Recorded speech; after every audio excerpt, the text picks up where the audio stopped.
बिस्मिल्लाहिर्रहमानिर्रहीम। अस्सलाम वालेकुम। मैं ज़की अब्बास हूँ। नाज़रीन, आज 28 जुलाई है, पीर का दिन है और यमन की जानिब से समंदरी नाकाबंदी कर दी गई है और इस समंदरी नाकाबंदी का चौथा मरहला जो है वो शुरू कर दिया गया है। इससे पहले जिस तरह से यमन की जानिब से मुसलसल हमले किए जा रहे थे और आए रोज कभी हाइपरसोनिक मिसाइल दागा जाता है, कभी ड्रोन दागे जाते हैं, कभी जो है वो जो बैलिस्टिक मिसाइल के साथ हमला किया जाता है, तो ये एक चेन के साथ वो आगे अपने हमलों को बढ़ा रहे थे और मुसलसल समंदर के ऊपर अपना तसल्लुत जो है वो जमाए बैठे थे और उनका एक ही क्लेम था कि फलस्तीन के अंदर जंगबंदी की जाए और मुकम्मल तौर पर वहां पर जो इमदाद है वो प्रोवाइड की जाए। अभी कुछ दिन पहले की बात है कि यमन की जानिब से एक और समुद्री बहरी जहाज जो है उसको कब्जे में लिया गया और फिर मुसलसल हमलों में तेजी लाई गई। अभी एक बार फिर से जो इजरायली जहाज हैं, इजराइल के जितने भी रेलेवेंट जहाज जो इजराइल की तरफ जा रहे हैं, उनके ऊपर हमलों का आगाज कर दिया गया। मिसाइल हमले किए जा रहे हैं, कैसे, ये आपके सामने रखना। और फिर दूसरी जानिब जो मसाहमत है, रेसिस्टेंस है, वो भरपूर तरीके से एक्टिव है, हमले भी कर रहे हैं। 2 साल गुजरने के बावजूद अभी तक वो मुसलसल अपने पोजीशन संभाले हुए हैं। हालांकि वहां पर जिस तरह से भूख को यूं कह लें कि परवान चढ़ाया जा रहा है और मुसलसल वहां पर जो है वो एक स्टारवेशन का सिलसिला जारी है और यूं कह लें कि गजा को अंदर जाने की इजाजत नहीं दी जा रही। अभी 2 दिन पहले जंगबंदी के हवाले से जो आरजी जंगबंदी हुई, दिन में 8 से 10 घंटे तक का कहा जा रहा है कि गजा जो है वो प्रोवाइड करने के लिए लोगों को टाइम दिया जाएगा। अभी गुज़श्ता रोज की बात है कि वहां पर तकरीबन 60 से ज्यादा लोग जो है वो जान की बाजी हार गए और ये क्लेम करने के बावजूद, अनाउंसमेंट के बावजूद वहां पर जो है वो हमले किए जाते हैं, टारगेट किया जाता है। मुसलसल जो भूखे लोग हैं, खाने के लिए, गज़ा हासिल करने के लिए वहां पर पहुंचते हैं, उनको टारगेट किया जाता है। अभी जो मज़ाहमत की जानिब से हमले किए गए और मुतअद्दिद जो दुश्मन फौजी हैं उनको जो है वो निशाने पर लिया गया, हलाकतें रिपोर्ट हुई, जख्मी हुए, कैसे, ये आपके सामने रखना है। और फिर जो इजरायली अवाम है वो इस वक्त आपस से बाहर होती हुई दिखाई दे रही है क्योंकि वो जंग बंदी का मुतालबा कर रहे हैं कि जंग बंदी होनी चाहिए, लेकिन जंग बंदी की बजाय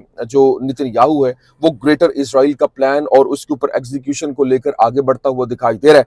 लेकिन अभी जो इजरायली अवाम के अंदर जो गम और गुस्सा है वो पहले से ज्यादा शदीद हो चुका है। क्यों?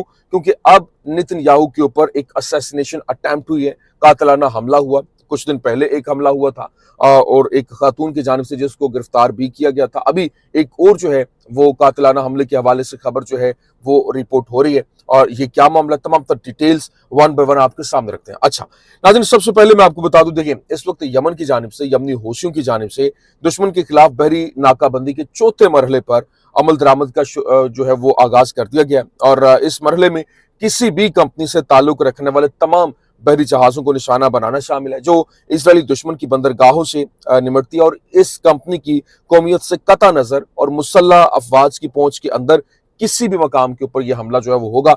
अभी जिस तरह से 2 दिन पहले की बात है कि उन्होंने एक जहाज जो है वो भी कब्जे में लिया और बाकायदा तौर पर बाद में मालूम हुआ कि वो इजराइल की बंदरगाह की तरफ जा रहा था और ऐसी इंटेलिजेंस और बेहतरीन एक्यूरेसी के साथ वो हमले कर रहे हैं कि पूरी दुनिया हैरान है कि ये कैसे इस तरह से इंटेलिजेंस के साथ हमले कर सकते हैं। अभी जो ऑफिशियल स्टेटमेंट उनकी जानिब से जारी की गई, बताया गया कि यमनी होशियों ने अल्लाह ताला पर भरोसा करते हुए जो है वो अपनी फौजी इमदादी कार्रवाइयों को तेज करने और दुश्मन के खिलाफ जो बहरी नाकाबंदी के चौथे मरहले पर अमल दरामद शुरू कर दिया है और इस मरहले में किसी भी कंपनी से ताल्लुक रखने वाले तमाम बहरी जहाजों को निशाना बनाना शामिल है जो दुश्मन की बंदरगाहों से निमटती हैं और इस जो कंपनी की कौमियत से कता नजर और जो किसी भी मकाम के ऊपर, समंदर के ऊपर जहां भी वो नजर आएंगे उनको हिट किया जाएगा। और फिर यमनी होशियों ने तमाम कंपनियों को खबरदार भी किया है कि वो इस बयान के ऐलान होने के बाद से दुश्मन बंदरगाहों के साथ अपना लेन देन बंद कर दें।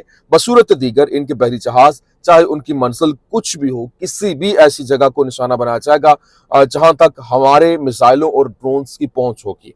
यमनी होशियों ने तमाम ममालिक से मुतालबा किया है कि अगर वो इस कशीदगी से बचना चाहते हैं तो दुश्मन पर दबाव डालें कि वो अपनी जारहियत को रोके और गजा की पट्टी की नाकाबंदी खत्म करे और इस रुए जमीन पर कोई आजाद इंसान नहीं जो इसे कबूल कर सके। और फिर यमनी होशियों के इकदाम جو کے حوالے سے بتایا گیا کہ وہ فلسطینی عوام کے ساتھ ناانصافی کے لیے اخلاقی اور انسانی عزم کا اظہار کرتے ہیں اور غزہ کے خلاف جارحیت کے خاتمے اور ناکہ بندی کے خاتمے پر تمام فوجی کارروائیوں کو بند کرنے کا مطالبہ کرتے ہیں. یہ ان کی جانب سے سٹیٹمنٹ جاری کی گئی. لیکن یہاں پر جو سب سے امپورٹنٹ چیز ہے، جس طرح سے نتن یاہو کے اوپر قاتلانہ حملہ ہوا، ابھی جو سینکڑوں یہودی مذہبی رہنما ہیں ان کی جانب سے مشترکہ بیان سامنے آیا. انہوں نے کہا کہ غزہ میں خواتین اور بچوں سمیت عام شہریوں کا اجتماعی قتل کسی بھی صورت قابل قبول نہیں ہے. یہ ٹائمز آف اسرائیل جو ہے وہ رپورٹ کر رہا ہے. لیکن ابھی جو نتن یاہو کے حوالے سے جو عوام جو ہے وہ آپس سے باہر ہے، اور پہلے بھی ایک اسیسینیشن اٹیمپٹ ہوئی، ابھی ایک بار پھر سے نتن یاہو کو جو ہے وہ نشانے پہ لینے کے حوالے سے خبریں سامنے آئی.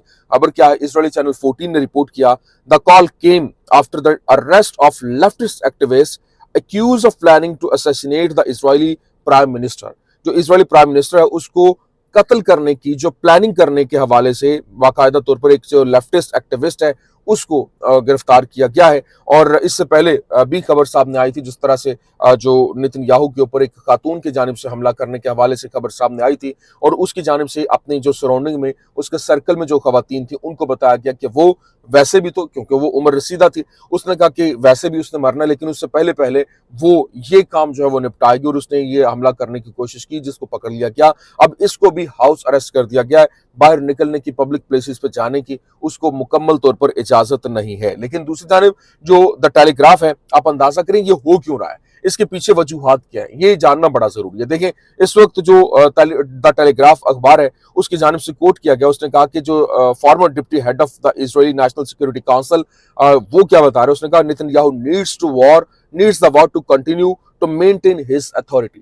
وہ یہ بتا رہے ہیں کہ جو نتن یاہو ہے، جنگ کہیں اپنی عوام کی فلاح و بہبود کے لیے نہیں، بلکہ عوام کی ترقی کے لیے نہیں، بلکہ صرف اور صرف اپنی اتھارٹی کو مینٹین رکھنے کے لیے یہ جنگ جو ہے وہ شروع کیے ہوئے اور اس کو آگے بڑھا رہا ہے، کیونکہ اس کو اس کی ضرورت ہے. پھر ٹیلی گراف نے یہ بھی بتایا، political interest is the reason for prolonging the war in Gaza. مطلب اس نے کہا کہ پولیٹیکل انٹرسٹ جو ہے وہ بڑا امپورٹنٹ ہے اور غزہ کے اندر جو اس وار کو پرولونگ کر رہا ہے. اس کے ساتھ ساتھ مزید یہ بھی بتایا گیا there is no longer any need to continue operations in Gaza. مطلب یہ بھی کہا گیا کہ اس وقت کسی قسم کی کوئی ضرورت نہیں ہے کہ مزید آگے غزہ کے اندر جو ہے وہ آپریشنز کو پرولونگ کیا جائے. لیکن ابھی جو جرمن گورنمنٹ ہے اس کی جانب سے باقاعدہ طور پر نتن یاہو کے اوپر پریشر آ رہا ہے کہ فی الفور اس جنگ کو بند کیا جائے. Chancellor Merz demand an immediate ceasefire in Gaza from Netanyahu. Netanyahu سے فی الفور جو اس وقت کہہ لیں کہ چانسلر ہے، جرمن چانسلر مرز، اس کی جانب سے کہا گیا کہ فی الفور جنگ جو ہے وہ بند کی جائے اور فی الفور اس کو سٹاپ کرنے کی ضرورت ہے. حالانکہ یہ وہی ہے جو کہ بھرپور طریقے سے اس کے ساتھ کھڑا ہوتا ہوا دکھائی دے رہا تھا، اور پھر نہ صرف یہ بلکہ عوام کے اندر ایک غم و غصہ جو ہے وہ بھی پایا جا رہا ہے، اور کہا جا رہا ہے کہ جب تک یہ جنگ بند نہیں ہوتی اور پھر وہ اس کی مقبولیت جرمن کے اندر جو ہے وہ کم ہوتی دکھائی دے رہی ہے، جس کی وجہ سے اس کو فی الفور جنگ بند کرنے کا مطالبہ جو ہے وہ بھی سامنے آیا. ابھی جو اس وقت جو وہاں پر غزہ کے اندر جس طرح سے جو ریزسٹنس ہے وہ حملے کر رہی ہے، اس کو لے کر خبریں سامنے آئیں اور بتایا گیا اسرائیلی media sources reported the injured from the Han Yunis incident have been transferred to Israeli hospitals, including the commanders of reconnaissance unit. جو ریکنسائنس یونٹ ہے اس کی کمانڈر جو ہیں وہ بھی اس میں شامل ہے، اور کئی متعدد لوگ ہیں جن کو ہاسپٹل جو ہے وہ منتقل کیا گیا. مزید بتایا گیا injury of reconnaissance battalion commander 2 officers and a soldier in a security incident near Rafah southern Gaza strip. جو صدرن غزہ اسٹرپ ہے اس کے نزدیک جو اس وقت کہہ لیں کہ رفح کا علاقہ ہے، وہاں پر یہ واقعہ پیش ہے جہاں پر 2 ان کے کمانڈر جو ہے وہ نشانہ بنے اور متعدد ان کے فوجی جو ہے وہ بھی ٹارگٹ ہوئے. اسرائیلی media reported a number of dead and wounded in a critical and serious condition among the Israeli army ranks due to security incident in Khan Yunis. Khan Yunis کے اندر جو سیکورٹی انسیڈنٹ واقعہ پیش آیا اس میں کئی جو ہے وہ زخمی ہوئے، کئی ہلاک ہوئے جن کو ہسپتالوں میں منتقل کیا گیا. مزید یہ بھی بتایا گیا among the 9 soldiers injured in Khan Yunis, 3 are in extremely critical condition and 4 are seriously injured. جس میں 9 لوگ جو ہے وہ ٹارگٹ ایک خان یونس کے ساتھ الگ واقعہ پیش آیا جہاں پر جو 9 لوگ ٹارگٹ ہوئے، جس میں 3 کی حالت جو ہے بہت زیادہ شدید کریٹیکل ہے، لیکن 4 جو ہے وہ سیریسلی انجرڈ ہے. ابھی آپ اندازہ کریں کہ نہ صرف یہ بلکہ ابھی اسرائیلی آرمی اسپوکس پرسن کی جانب سے بتایا گیا کہ 16 soldiers evacuated for treatment after suffering heat stroke. اور हीट स्ट्रोक की वजह से भी तकरीबन इनके जो 16 जवान हैं उनको वहां से एवैक्यूएट किया गया, निकाला गया टुडे इन सदर्न गाजा से। लुक्स लाइक देयर सोल्जर्स जो है वो अब वहां पर जो सोल्जर्स वो शदीद मुश्किलात का शिकार होते दिखाई दे रहे हैं, क्योंकि गर्मी बहुत शदीद है जिसकी वजह से वो हिट होते वहां पर नजर आ रहे हैं। अभी जो अमेरिकन रिपब्लिकन सेंटर जो है सेनेटर लिंडसे ग्राहम, उसकी जानिब से कहा गया कि मेरा ख्याल है कि इसराइल इस नतीजे पर पहुंच चुका है कि वो फलस्तीनी मज़ाहमत के खिलाफ जंग को अपनी सिक्योरिटी के लिए तसल्ली बख्श अंदाज में खत्म नहीं कर सकता, और अब वो गजा में वही करेगा जो हमने टोक्यो और बर्लिन के साथ किया है। मतलब वहां पर टोक्यो जापान के अंदर जो उन्होंने हिरोशिमा नागासाकी, आपको मालूम है कि क्या हुआ था, फिर बर्लिन के साथ क्या हुआ था, किसी से ढका छुपा नहीं है। तो ये हैरानी की बात है कि कैसे ये जो है वो क्लेम कर सकते हैं। लेकिन अभी नेतन्याहू की जानिब से कहा गया कि हम फलस्तीनी मज़ाहमत को खत्म करने और यरगमालियों को छुड़ाने के लिए जंग लड़ते हुए साथ ही साथ मुज़ाकरात भी जारी रखे हुए हैं, जबकि गजा के अंदर सिर्फ इंतहाई महदूद इंसानी इमदाद की इजाज़त होनी चाहिए और अक़वाम मुत्तहिदा इमदाद की राह में रुकावट बन रही है, और इसराइल के खिलाफ झूठा प्रोपेगेंडा भी किया जा रहा है। जबकि गजा में महफूज रास्ते खुले, किसी के पास न आने का कोई बहाना नहीं होना चाहिए। लेकिन अभी फ्रांस जो है, फ्रांस की जानिब से कहा गया कि फलस्तीनी रियासत का वजूद आज नागुज़ीर हो चुका है और यूरोप के कई ममालिक जल्द ही फलस्तीनी रियासत को तस्लीम करने के अपने इरादे की तस्दीक करेंगे।